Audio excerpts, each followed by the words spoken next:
जय हिंद मेरे प्यारे विद्यार्थियों। तो आज हम लोग यूरिटेरिया का जो आधार सीरीज चल रहा था उसी का आज हम लोग सेट नंबर 4 देखेंगे। और 1, 2, 3 अगर आप लोग सेट नहीं लगाए होंगे तो प्लेलिस्ट में जाइएगा, आपको यूरिटेरिया आधार सीरीज करके प्लेलिस्ट बना है, आपको वहाँ तीनों सेट जो है मिल जाएगा। तो चलिए आज का पहला क्वेश्चन हम लोग यहाँ पे स्टार्ट करते हैं। इसमें कह रहा है पहला में कि किस हड़प्पाई स्थल पर कह रहा है कि नहरों का अवशेष मिला था। तो नहरों का स्रोत मिला था आपको सोरतुघई में। कह रहा है कि किस हड़प्पा स्थल में कह रहा है कि नहरों के अवशेष मिले थे। तो सोरतुघई ऑप्शन ए यहाँ पे आपका सही हो जाता है। चलिए अगला क्वेश्चन कर रहा है कि हड़प्पाई बस्तियों के संदर्भ में कह रहा है कि कथन पर विचार कीजिए और जो कथन सत्य है उसको आपको टिक करना है। तो यहाँ पे आपका दोनों कथन सत्य दिया गया है। सामान्यतः हड़प्पा स्थल के बस्तियाँ 2 भागों में विभाजित होती थी, ये आपका सही है। और एक छोटी लेकिन ऊंचाई पर बनाया गया जिसे दुर्ग कहा जाता था। दूसरा कहीं अधिक बड़ा लेकिन नीचे बनाया गया जिसे निचला शहर कहा गया था। ये भी आपका यहाँ पे राइट दिया गया है। अगला क्वेश्चन कर रहा है कि हड़प्पाई सावधान जो आपका 100 होता है उसके बारे में कह रहा है कि कथन पर विचार कीजिए और सत्य कथन को टिक कीजिए। तो सावधानों के मृत्यु के उपरांत जो है जीवन की अवधारणा सबूत मिलते हैं, सही है। और पुरुषों और महिला दोनों के सवा जो 100 होते हैं से आभूषण मिले हैं, ये भी आपका यहाँ पे राइट दिया है। तो केवल यहाँ पे बी ऑप्शन सही है, 1 और 2 यहाँ पे सही दिया है, कथन 3 यहाँ पे आपका गलत है। चलिए अगला क्वेश्चन कर रहा है कि यहाँ तरफ दिया हड़प्पा स्थल और दूसरी तरफ दिया प्राप्ति स्थान। तो देख लेते हैं हम लोग 4 के ऑप्शन हो जाएगा आपका शंख। शंख कहाँ से मिला था? तो आपको ये मिला था बालाकोट से। लाजवर्द मणि जो है आपको मिला था सोरतुघई से। तांबा जो मिला था आपको खेतड़ी से और सोना मिला था आपको दक्षिण भारत से। हड़प्पाई के व्यापार के संबंध में कह रहा है कथन पर विचार कीजिए और सत्य कथन को चयन कीजिए। तो हड़प्पा व्यापार समुद्र के मार्ग से भी होता था, केवल यहाँ पे 1 कथन सही है। तो ऑप्शन ए को यहाँ पे आप टिक कर लीजिएगा। चलिए 6 नंबर क्वेश्चन हम लोग यहाँ पे देख लेंगे। 6 नंबर का रहा है कि हड़प्पाई बाटों के संदर्भ में कह रहा है कि कौन सा कथन यहाँ पे आपका सत्य दिया गया है। तो यहाँ पे याद रखिएगा कि कथन 1 और कथन 2 दोनों यहाँ पे आपका गलत दिया गया है। तो ऑप्शन डी आपका यहाँ पे राइट हो जाता है। 7 नंबर क्वेश्चन यहाँ पे दिया है, कह रहा है कि हड़प्पा सभ्यता के अंत होने के संदर्भ में कह रहा है कि कथन का चयन करें। तो असत्य कथन यहाँ पे हो जाएगा कि हड़प्पाई बस्तियों की संख्या कम हुई, ये आपका यहाँ पे गलत दिया गया है। ठीक है, ऑप्शन डी आपका यहाँ पे सही हो जाता है। The story of Indian archaeology किसने लिखा था? तो ये आपको एस.एन. राव के द्वारा लिखा है। एस.एन. राव के द्वारा the story of Indian archaeology लिखा गया था। अगला क्वेश्चन दिया है, एक तरफ दिया है खोजकर्ता और दूसरे दिया है आपको हड़प्पा स्थल। ठीक है, तो आपका एस.एन. राव के द्वारा खोजा गया था लोथल। ठीक है, और कालीबंगा जो है आपको बी लाल के द्वारा, धौलावीरा आपको R.S. विशिष्ट के द्वारा, और बहावलपुर जो है आपको M.R. मुगल के द्वारा जो है खोजा गया था। चलिए 10 नंबर क्वेश्चन का है कि ब्राह्मी और खरोष्टी लिपि का अर्थ सर्वप्रथम किसने निकाला? तो अर्थ याद रखिएगा कि आपको जेम्स प्रिंसेप के द्वारा जो है निकाला गया था। प्राचीन अभिलेखों के संबंध में कह रहा है कि कौन सा कथन सही है, सत्य कथन को चयन कीजिए। तो यहाँ पे आपका तमिल भाषा में भी अभिलेख मिलता है। प्राचीन अभिलेख जो है आपको तमिल भाषा में मिलता है। तो केवल यहाँ पे 2 कथन यहाँ पे आपका सही हो जाएगा। अशोक के अभिलेख के संदर्भ में कह रहा है कि कौन सा कथन यहाँ पे सत्य दिया गया है। तो यहाँ पे अशोक का अधिकांश अभिलेख प्राकृतिक में थे, केवल 1 कथन आपका यहाँ पे सही दिया गया है। चलिए अगला क्वेश्चन कर रहा है कि मौर्य साम्राज्य के राजनीतिक केंद्र में कौन शामिल नहीं था? तो आपको यहाँ याद रखिएगा कि काशी आपका शामिल नहीं था। प्रयाग प्रशस्ति के संदर्भ में कह रहा है कि कथन पर विचार करें और सत्य कथन को आपको यहाँ पे चयन करना है। तो यह बृहद शिलालेख था, ये आपका गलत कथन दिया गया है। प्रयाग प्रशस्ति प्राकृत भाषा में लिखा हुआ था, ये भी आपका यहाँ पे गलत है। तो ना 1 होगा और ना ही 2 आंसर यहाँ पे होगा। चलिए जातक कथाएँ किस भाषा में लिखा गया था?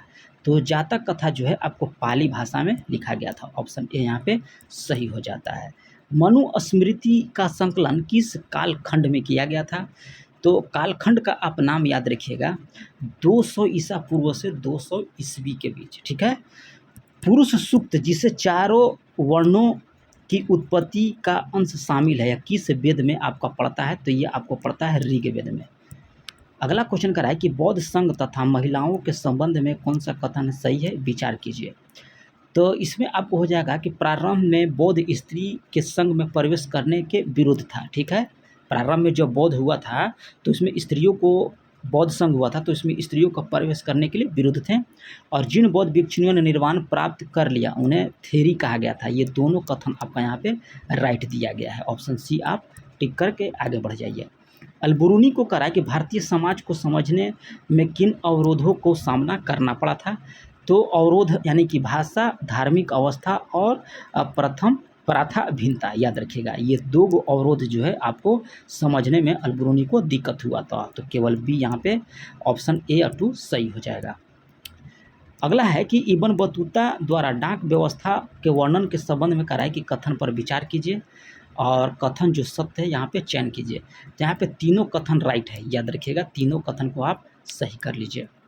अगला करा है कि travels in the Mughal empire किसके द्वारा लिखा गया था, तो ये आपको लिखा गया था वर्नियर के द्वारा, ठीक है। Travel in the Mughal empire. पर्याय निरकुंसवाद सिद्धांत किसने विकसित किया था, तो मैटेंगियस के द्वारा, ऑप्शन सी आपका यहाँ पे राइट हो जाता है। 23 नंबर क्वेश्चन का रहा है कि निम्नलिखित कथनों पर विचार कीजिए, ठीक है। 23 का तो यहाँ पे 1 और 2, 3 यहाँ पे कथन सही दिया गया है, ठीक है। मध्यकालीन भारत में दासों का व्यापार में बड़े पैमाने पर होता था। दासों का इस्तेमाल मुखबिरी के लिए किया जाता था, और बर्नियर ने सती प्रथा के बारे में विस्तार से लिखा था, यानी कि तीनों यहाँ पे कथन सही दिया गया है। अगला क्वेश्चन का रहा है कि वीर शैव परंपरा के संबंध में कथन पर विचार करें और सत्य कथन को यहाँ पे ठीक करने के लिए कह रहा है। तो यहाँ वे अपने मृतक को विधि पूर्वक दफनाते थे, ठीक है। केवल यहाँ पे 2 कथन सही दिया गया है। चलिए आगे क्वेश्चन है हो गया। मध्यकाल में कह रहा है कि मालाबार तट पर बसे मुसलमान व्यापारियों के संदर्भ में कौन सा कथन यहाँ पे सत्य दिया गया है, याद रखिएगा मध्यकाल में मालाबार तट पर कह रहा है। तो यहाँ पर केवल एक सही है कि ये स्थानीय मलयालम भाषा को अपनाए, ऑप्शन ए सही हो जाएगा। अगला क्वेश्चन कह रहा है कि सूफी मत के संदर्भ में कह रहा है कि कौन कथन सही है, विचार करें। तो इसमें आपको हो जाएगा कि दोनों कथन यहाँ पे आपका सत्य दिया गया है, ऑप्शन सी आपका यहाँ पे राइट हो जाएगा। किस सिख गुरु की रचना को अंतिम रूप से शामिल कर सिख के धार्मिक ग्रंथ को गुरु ग्रंथ साहिब कहा गया है, तो आपको गुरु तेग बहादुर का, ऑप्शन सी सही हो जाता है। मीरा के गुरु कौन थे, तो मीरा के गुरु आपको हो जाएगा रैदास। अगला क्वेश्चन कर रहा है कि हप्पी के ब्राग व शेष की खोज किसने किया था, तो आपको मैकेंजी के द्वारा, ठीक है। कृष्णदेवराय ने अपने माँ के नाम से किस नगर की स्थापना किया था, तो नगलपुरम, याद रखिएगा कृष्णदेवराय अपनी माँ का किए थे। मुगल काल में कह रहा है कि किसानों के संदर्भ में विचार कीजिए और सत्य कथन को यहाँ पे चयन करने के लिए कह रहा है। तो यहाँ पे तीनों कथन यहाँ पे राइट दे दिया गया है, तो ऑप्शन डी आपका यहाँ पे सही हो जाता है। अगला कह रहा है कि मुगल कालीन ग्राम पंचायत के संदर्भ में कौन सा कथन सही दिया गया है, तो सही कथन यहाँ पे हम लोग देख लेते हैं कि सामान्य पंचायत में विभिन्न जातियाँ लोग होते थे, सार्वजनिक कार्यों के लिए एक ग्राम कोष होता था, तो दोनों कथन यहाँ पे आपका सही दिया गया है। असम में कह रहा है कि पायक कौन थे, असम में पायक जो हो जाएंगे ये आपको हो जाएगा जमीन के बदले सैनिक सेवा देने वाले को पायक बोला जाता था। मुगल कालीन राजस्व कर के संबंध में कह रहा है कि कथन पर विचार कीजिए और सत्य कथन को चयन कीजिए। तो कर के लिए निर्धारित रकम को जमा कहा जाता था और अलीम गुजार राजस्व कर वसूलने का कार्य करता था, तो 1 और 2 कथन यहाँ पे आपका सही हो जाएगा, ऑप्शन ए सही है। यहाँ पे कह रहा है कि इस्तेमारी बंदोबस्त के बाद कुछ प्रारंभिक दशकों में जमींदार अपने राजस्व मांग को अदा करने में बराबर कोताही करते रहे, इस कारण से संदर्भ में असत्य कथन को चयन कीजिए। तो असत्य कथन हो जाएगा कि राजस्व का निर्धारण फसल की उपज के अनुसार बदलता था, जिससे उन्हें सूर्यास्त कानून के तहत राजस्व कानून में कठिनाई होती थी, ये आपका कथन गलत दिया गया है। चलिए आगे क्वेश्चन कर रहा है कि कंपनी ने जमींदारों के नियंत्रण के लिए क्या का प्रयास किया था, तो प्रयास याद रखिएगा कि जमींदारों को सैन्य टुकड़ियों में को भंग कर दिया गया और क्या किया था कि स्थानीय न्याय में स्थानीय पुलिस की व्यवस्था करने की शक्ति छीन ली थी। केवल 1 और 3 कथन यहाँ पे आपका सही दिया गया है। अगला क्वेश्चन यहाँ पे दिया है, कह रहा है कि जोतदार किन्हें कहा जाता था? तो जोतदार जो है धनी किसानों को वर्ग को बोला जाता था। ऑप्शन ए सही हो जाता है। ब्रिटिश अधिकारियों ने संथाल को जंगल महलों में बसने का निमंत्रण क्यों दिया? यह असत्य कथन को चयन कीजिए। तो इसमें था कि संथाल अंग्रेजों के लिए वन संपदा सुरक्षित रखते हुए खेती कर सकते थे। ऑप्शन डी यहाँ पे आपका असत्य है। राजमहल की तलहटी किस वर्ष एक काफ़ी बड़े इलाके को कराएकी दामिन ई कोह के रूप में सीमांकन किया गया था? तो 1832 ईस्वी में। पहाड़ी लोग खेती के अपने तरीके को आगे सफलतापूर्वक क्यों नहीं चला सकें? तो आपका हो जाएगा कि संथाल के राजमहल की पहाड़ियाँ पर बसने के कारण, ठीक है, और सर्वाधिक उर्वरक जमीन के लिए दुर्लभ हो जाने के कारण। ऑप्शन डी यहाँ पे, सी यहाँ पे सही हो जाता है। परिसीमन कानून के संबंध में कह रहा है कि निम्नलिखित कथनों पर विचार कीजिए।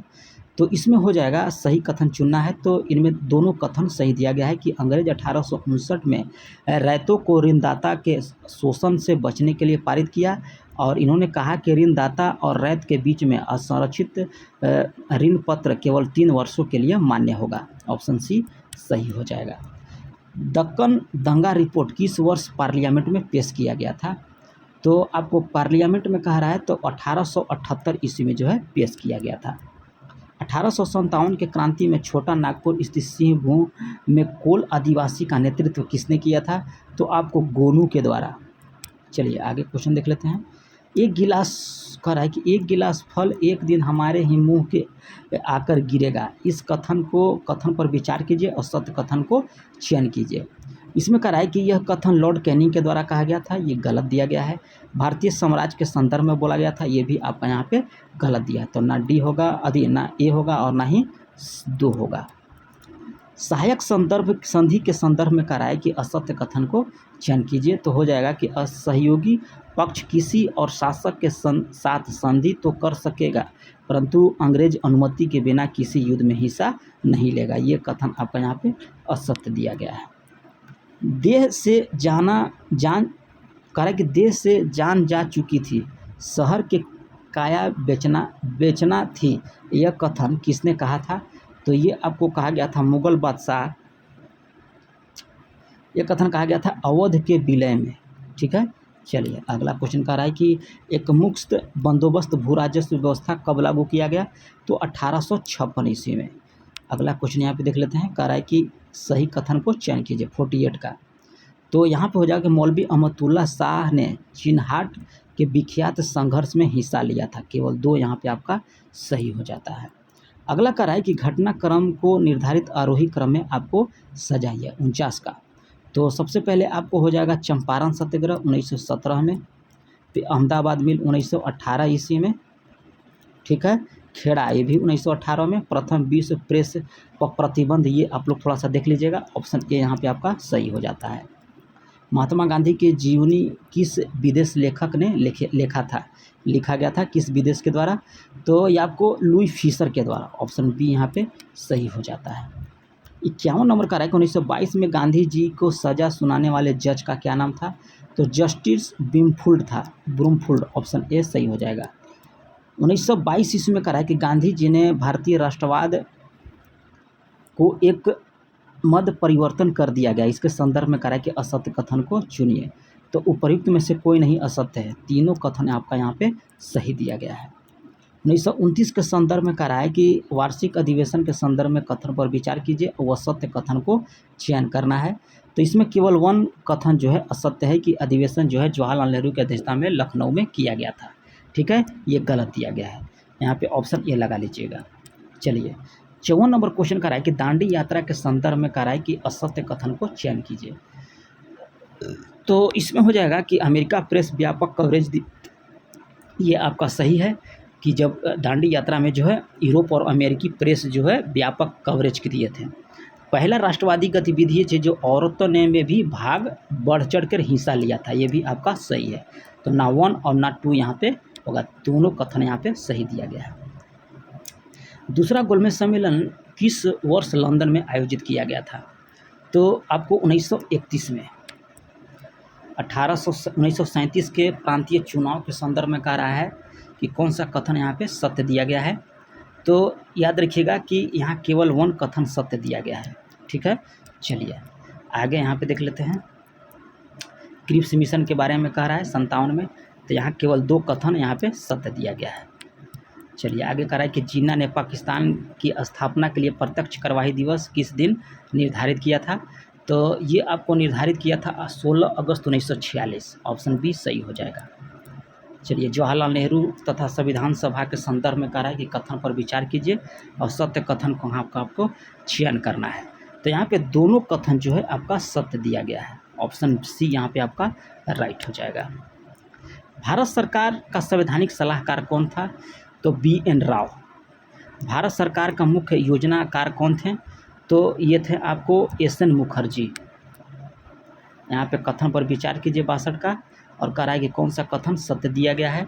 तो यहाँ पर 1 और 3 यहाँ पे सही दिया गया है। चलिए आगे देख लेते हैं।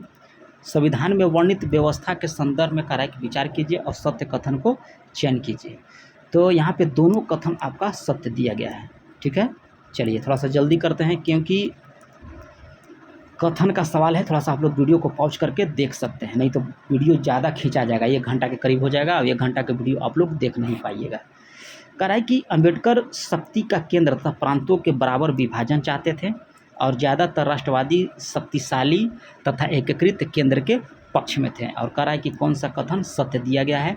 तो केवल 2 यहाँ पे सत्य दिया गया है। ऑप्शन बी सही हो जाता है। अंतरिम सरकार आखिरी बैठक किस दिन हुआ था? तो अंतरिम सरकार में आखिरी बैठक 16 जुलाई 1947 को, याद रखिएगा। ऑप्शन ए सही हो जाता है। 66 कह रहा है कि कथन जो है आपका सत्य दिया गया है, तो केवल 2 कथन यहाँ पे सत्य दिया गया है। चलिए आगे यहाँ उत्तरवादी के संबंध में कह रहा है, उदारवादी के, तो उदारवादी के संदर्भ में पूछ रहा है, तो इसमें दोनों कथन यहाँ पे सत्य दिया गया है।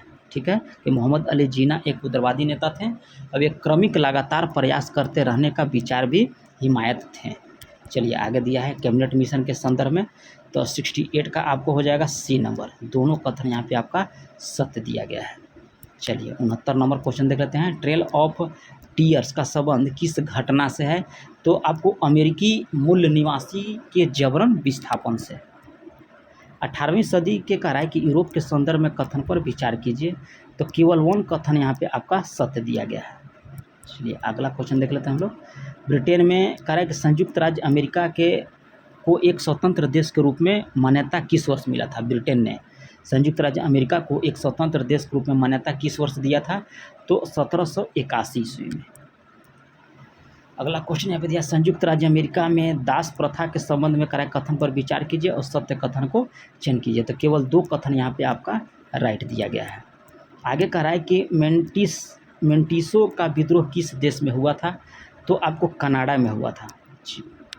अगला क्वेश्चन यहाँ 74 नंबर है, थोड़ा सा बड़ा है, आप लोग पढ़ लीजिएगा। ऑप्शन इसका 74 के हो जाएगा सी नंबर। ठीक है, चलिए अगला है कि ऑस्ट्रेलियाई बस्तियों को शासन का अधिकार किस वर्ष मिला था? तो अधिकार इसको मिला था 1885 ईस्वी में। ब्रिटिश सरकार हमेशा से ऑस्ट्रेलिया को ज़मीन को टेरा न्यूक्लियस कहती आई थी। टेरा न्यूक्लियस का अर्थ क्या है? तो अर्थ इसका आपका हो जाएगा 76 का, जो किसी का नहीं, याद रखिएगा, जो किसी की नहीं। आगे कह रहा है कि पहला अफीम युद्ध किस वर्ष प्रारंभ हुआ था?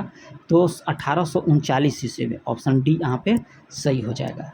चीन की साम्यवादी पार्टी के संदर्भ में कह रहा है कथन पर विचार कीजिए और सत्य कथन को चयन कीजिए। तो यहाँ पे केवल 2 कथन यहाँ पे आपका राइट हो जाता है। ऑप्शन बी सही हो जाएगा। चलिए 78 हम लोग देख लेते हैं। 79 पीपुल्स कम्युनिस्ट के संदर्भ में कह रहा है कि सत्य कथन पर विचार कीजिए। तो यहाँ पे दोनों कथन जो है आपका सत्य दिया गया है। अगला क्वेश्चन दिया है कि 1960 की अप्रैल क्रांति किस देश से संबंधित था? तो आपको ये दक्षिण कोरिया। ऑप्शन बी सही हो जाएगा। अखिल भारतीय अभियान हमारा संविधान हमारा सम्मान का उद्घाटन जो है किसने किया था? तो जगदीप धनखड़। ऑप्शन ए सही हो जाएगा। अयोध्या में राम मंदिर की विशेषता के संदर्भ में कह रहा है कि कौन सा कथन सही उपयोगी है? तो आपका ऑप्शन हो जाएगा सी नंबर। 1, 3 और 4 कथन यहाँ पे सही दिया गया है। निम्नलिखित में कह रहा है कि दो महत्वपूर्ण जल निकाय फ्रांस की तटरेखा पे स्थित है। तो अटलांटिक महासागर और भूमध्य सागर जो है आपको फ्रांस की तटरेखा पर स्थित है। अगला यहाँ पे दिया है 84 नंबर। 84 नंबर थोड़ा सा वीडियो को पॉज करके पढ़ लीजिएगा। 84 नंबर का आंसर आपका हो जाएगा बी नंबर। चलिए 85 नंबर को भी पढ़ लीजिएगा, थोड़ा सा लंबा लंबा है, ठीक है। 85 का आपका आंसर निकल के आएगा बी। 86 का आपको हो जाएगा यहाँ पे, सॉरी